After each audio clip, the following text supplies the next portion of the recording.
Hi and welcome to the reading for Act 4, Scene 2.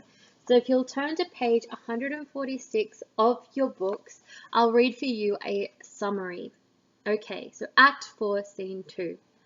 Ross and Lady Macduff discuss Macduff's abandonment. Ross leaves and the murderers appear, sent by Macbeth. Macduff's son is killed and Lady Macduff is pursued off stage. This image will represent Lady Macduff. This image will represent Macduff's son. This image will represent Ross. This will represent the first murderer. And this image will represent the messenger who comes out of nowhere to warn Lady Macduff that danger is coming. This scene takes place at Macduff's castle in Fife, where Lady Macduff is left alone with her children. Ross approaches her and demands to know why Macduff has left her alone in a state that is so vulnerable. What had he done to make him fly the land? You must have patience, madam. He had none. His flight was madness. When our actions do not, our fears do make us traitors. You know not whether it was his wisdom or his fear. Wisdom? To leave his wife, to leave his babes, from whence himself does fly.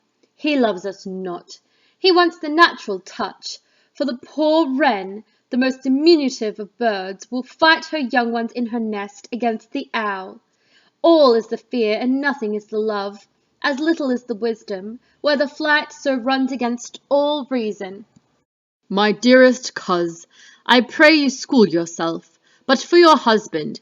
He is noble, wise, judicious, and best knows the fits of the season. I dare not speak much further, but cruel are the times when we are traitors, and do not know ourselves, when we hold rumour from what we fear, yet know not what we fear, but float upon a wild and violent sea, each way and none. I may take leave of you. Shall not be long, but I'll be here again. Things at the worst will cease, or else climb upward to what they were before. My pretty cousin, blessing upon you. Fathered he is, and yet he is fatherless. I am so much a fool. Should I stay longer, it would be my disgrace and your discomfort. I take my leave at once. This next section represents a calm before the storm. It is a brief moment of comedy where Lady Macbeth talks in sarcasm to her son, pretending like she no longer loves his father, when in fact she misses him and wishes he was home. Sirrah, your father's dead, and what will you do now? How will you live? As birds do, mother. What, with worms and flies? With what I get, I mean, and so do they. Poor bird, thou dost never fear the net nor lime, the pitfall nor the gin. Why should I, mother? Poor birds they are not set for. My father is not dead for all your saying. Yes, he is dead. How wilt thou do for a father? Nay, how will you do for a husband? Why, I can buy me 20 at any market. Then you'll buy 'em to sell again. Thou speakest with all thy wit, and yet in faith with wit enough for thee. Was my father a traitor, mother? Ay, that he was. What is a traitor? Why, someone who swears and lies. And be all traitors that do so? Every one that does so is a traitor and must be hanged. And must they be hanged that swear and lie? Every one. Who must hang them? Why, the honest men. Then the liars and swearers are fools, for there are liars and swearers enough to beat the honest men and hang them up. Now, God help thee, poor monkey, but how wilt thou do for a father? If he were dead, you'd weep for him. If you would not, it were a good sign that I should quickly have a new father. Poor prattler, how thou talkest. Enter a messenger. Bless you, fair dame, I am not to you known, though you in a state of honour, I am perfect. I doubt some danger does approach you nearly. If you will take a homely man's advice, be not found here. Hence with your little ones. To fright you thus, methinks, I am too savage. To do worse to you were fell cruelty, which is too nigh your person. Heaven preserve you, I dare abide no longer. Whither should I fly? I have done no harm. But I remember now, I am in this earthly world, where to do harm is often laudable, to do sometimes accounted dangerous folly. Why then, alas, do I put on that womanly defence, to say I have done no harm? Enter the murderers.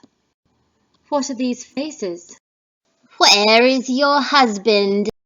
I hope in no place so unsanctified, where such as thou mayest find him. He's a traitor. Thou liest, thou shag-head villain. What, you egg? The murderer grabs Macduff's son and stabs him. Young fry of treachery. He has killed me, mother. Run away, I pray you. He dies. Lady Macduff runs off the stage crying murderer and is followed by the murderers. Okay, and that is the end of Act 4, Scene 2. So if you return to page 146, I can go through some of the vocabulary and themes.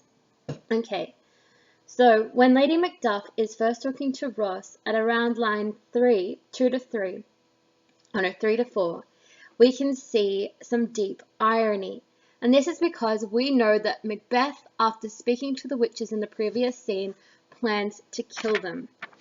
And Lady Macduff says he had none, talking about Macduff's patience. His flight was madness. So we know that Lady Macduff is about to be killed, and everyone is talking about the possibility that she could be killed, but they're completely unaware of what we know. So this is an example of irony. So we know that Macbeth wants to lure Macduff back to Scotland, and that is the reason why he's decided to kill his family. Okay, on line 5 we see the word wisdom. So Ross is talking about Macduff's wisdom, and he's also talking about fear, and there's that increase in the irony because we as the audience know it was both reasons why Macduff left. And we look at Lady Macduff's response starting on line 6. Around line 8, she says, "He loves us not."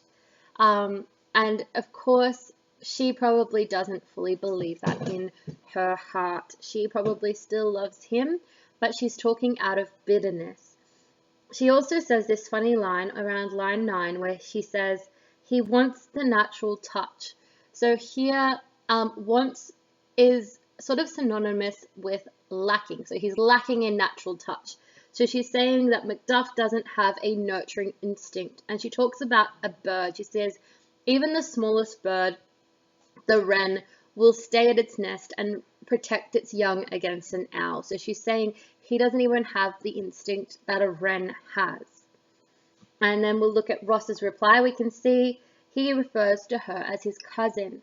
So this is a good indicator. We'll find out later on that Ross leaves and joins with Malcolm's army, Malcolm's rebellion against Macbeth. And we probably will know or could figure out that a big reason for that is that Ross's family here is being killed when the murderers attack. So he tells her to school yourself. School here is an old-fashioned word of saying to control yourself. So school yourself, bring yourself under control. And he uses another phrase at around line 17, the fits of the season. So that's a reference to what needs to be done. So if you think about seasons, summer would require you to do certain things to keep your farm going and your lands thriving. Winter would have a whole different set of things that you need to do. And these are being referred to as fits, so the requirements, what needs to be done. We'll look at line 19. He says, when we hold rumour, and hold here means accept, so when we accept rumour. So he's basically telling her not to worry, The idea that Macbeth is going to come and kill you all is just a rumor. Don't fear. He wouldn't do that. Okay, we'll turn to page 148 now. And we'll look at the section that happens just after Ross exits, where there is sarcasm between Lady Macbeth and her young son. And she's basically telling him, your father's dead. And we know that she doesn't believe this. She knows full well that Macduff is alive. But what she's saying is, oh, he might as well be dead. He's dead to us because he's not here protecting us. And the son is giving her quite funny responses. So the first thing she says is, how will you live? And the son says, as birds do, mother. And this is a biblical reference. It's the idea that God will provide. He'll give you everything you need. If we go further down, line 34, Lady Macduff says, poor bird, thou dost never fear nor the net nor lime. So the idea here is that Lady Macbeth is basically saying that a bird is in an anxious position, and the net and lime are in reference to traps of certain birds that would have been captured and eaten for food. And then she refers to the pitfall nor the gin. So she's referring to birds that wouldn't be captured for food, that other birds would be afraid of, so predator birds. And the son replies saying, I might as well come back as one of those predator birds then. So he's countering all of her retorts that their lives are over because Macduff has left them. And then Lady Macduff asks again, how wilt thou do for a father? And the son replies, well, what are you going to do about a husband? And Lady Macduff says, what's supposed to be a funny remark, I'll go and buy me 20 at the market. And we'll turn to page 150, and that banter continues down to the discussion about traitors, where the son is asking what is a traitor, and Lady Macduff is trying to explain this to the child as someone who swears and lies. And basically Macduff's son, the child here, is seeing through her bitterness, and he comes up with the funny retort, there are more liars and swearers, so they should go and beat up all the honest men. And at this point they would be laughing at this little conversation because it's supposed to be funny, and you're supposed to be imagining a very little child, probably someone who doesn't have much understanding, being humorous and that quelling his mother's fears. And we turn to page 152 now, when the messenger enters. When he says, though in your state of honor I am perfect, that means he is perfect in his understanding. So he is well aware how noble she is as someone who is a relation to the other nobleman and the late king. When he says, be not found here, that is a clear warning on line 65. And when he says, hence with your little ones, it basically means take your children and get away. And that's an indicator that they are indeed vulnerable, as Lady Macduff said they were. When he's at the end of this little speech, when he says, to do worse to you were foul cruelty, which is too nigh, he is indicating that the murderers are close. So he says, to do worse to you, which is, if I wasn't to frighten you right now, that would be doing worse. And that would be cruelty, and that cruelty is really close by. So it's a big foreshadowing moment that something bad is about to happen. When he leaves, Lady Macduff at first doesn't worry. She says, well, why should I go anywhere? I haven't done anything wrong. But of course, she stops herself and says, oh, but we're in this world where if you do wrong, you get rewarded. And that is clearly in reference to Macbeth. His doing wrongs got him praise and got him the position of king at this point. So when she says this earthly world, this means that she is usually in prayer or heavenly thought. So this is a very old-fashioned belief that a very virtuous woman would not be of this world. So she wouldn't spend her day doing earthly things, enjoying herself, eating, reading, sewing, whatever she found was enjoyable.